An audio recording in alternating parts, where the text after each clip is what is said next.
नमस्कार दोस्तों, मैं हूं हरीश चावला और आप देख रहे हैं 7-11 न्यूज और अमर मंथन खबर।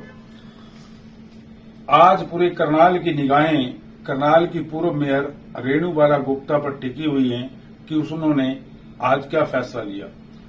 तो दोस्तों, हम आपको बता दें कि उन्होंने क्या फैसला लिया, ये हमें भी अभी पता नहीं चल पाया।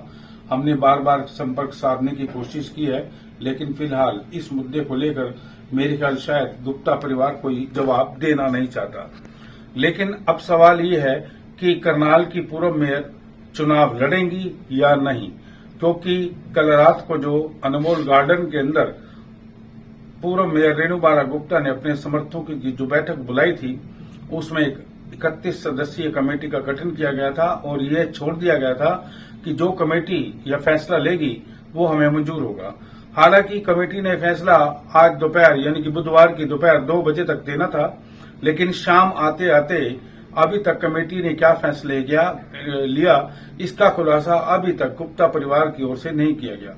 न ही पूर्व मेयर अभी कोई बात बताना चाहती हैं। लगता है वह बड़ी गहराई से अपनी राजनीति को लेकर चिंतन मंथन में जुटी हैं।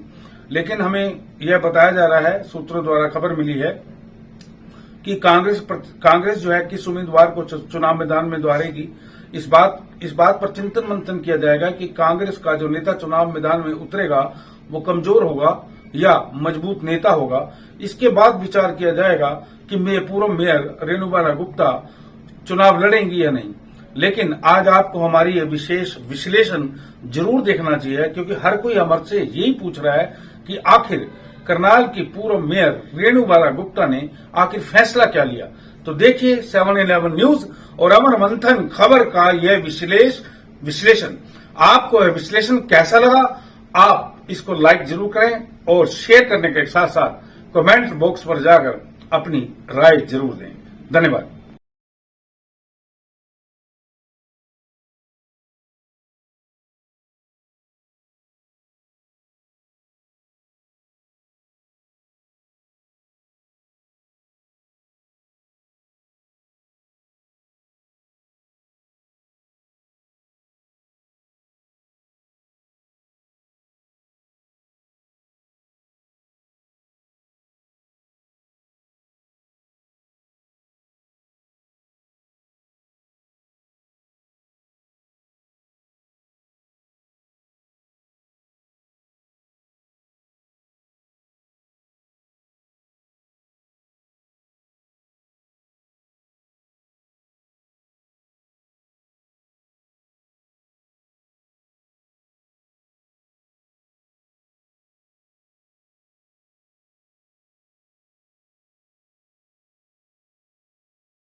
नमस्कार दोस्तों, अब देखिए 7-11 न्यूज़ और अमर मंथन का यह विशेष विश्लेषण।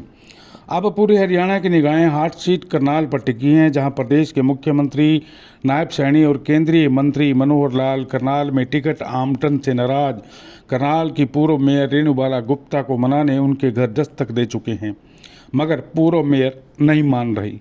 इस बीच भाजपा से नाराज करनाल भाजपा के पूर्व जिलाध्यक्ष अशोक सुखीजा भी आज मान गए। वह आज भाजपा परिवार में वापस लौट आए। हालांकि आज नामांकन पत्र भरते समय भाजपा के प्रत्याशी जगमोहन नंद ने दावा भी किया कि उन्हें रूठे हुए सभी साथी बारी बारी मान जाएंगे।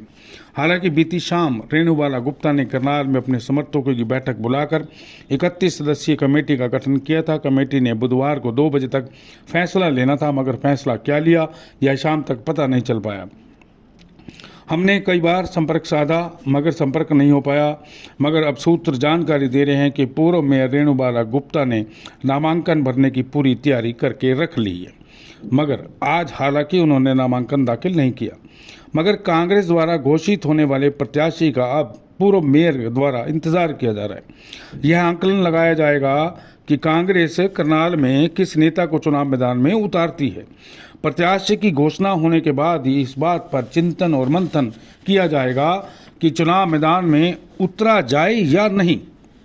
सूत्रों के मुताबिक पूर्व मेयर द्वारा मुख्यमंत्री और केंद्रीय मंत्री दोनों को अपने घर से बैरंग लौटा दिए जाने के बाद अब उन्हें फूंक फूंक कर राजनीति में कदम रखना होगा।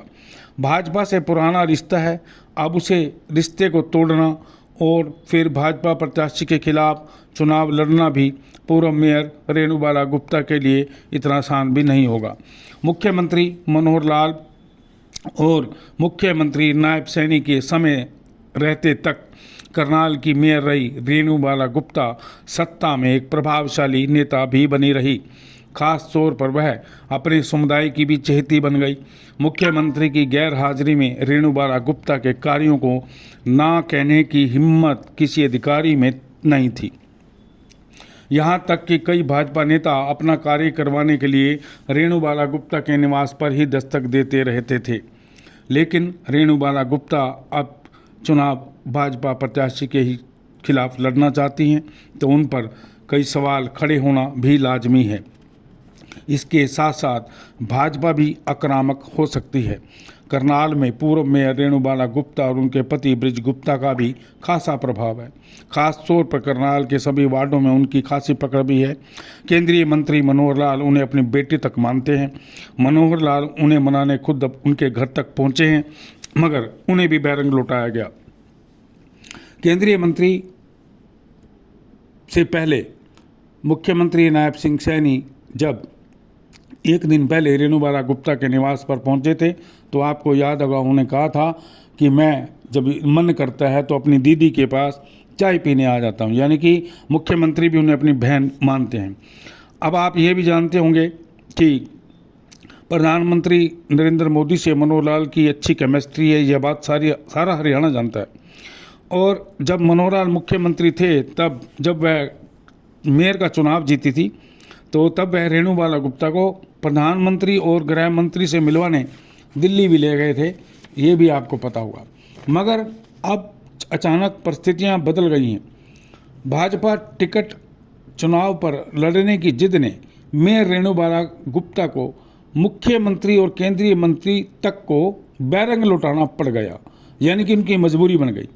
अब पूर्व मेयर के समक्ष दो ही रास्ते हैं, या तो वो चुनाव लड़े वरना भाजपा प्रत्याशी को समर्थन दे। अब फैसला पूर्व मेयर को लेना है। कल 12 सितंबर को नामांकन भरने का अंतिम दिन है और बुधवार की देर शाम तक कांग्रेस ने भी प्रत्याशियों की सूची जारी नहीं की है, जिसका इंतजार पूर्व मेयर का परिवार कर रहा है। यानी कि कहने का मतलब ये होगा कि पूर्व मेयर राजनीति के ऐसे कठिन मोड़ पर पहुंच गई हैं जहां उन्हें फैसला लेने में दिक्कत आ रही है। चलो, करनाल की जनता तो देख ही रही है कि पूर्व मेयर क्या फैसला लेगी। बस अब देखना यह बाकी है कि उनका फैसला क्या आता है। क्या वो भाजपा प्रत्याशी का विरोध करती हैं या आज़ाद चुनाव लड़ती हैं, या भाजपा खेमे में वापस लौटकर भाजपा प्रत्याशी जगमोहन नंद का साथ देती हैं, यह देखने वाली बड़ी बात होगी।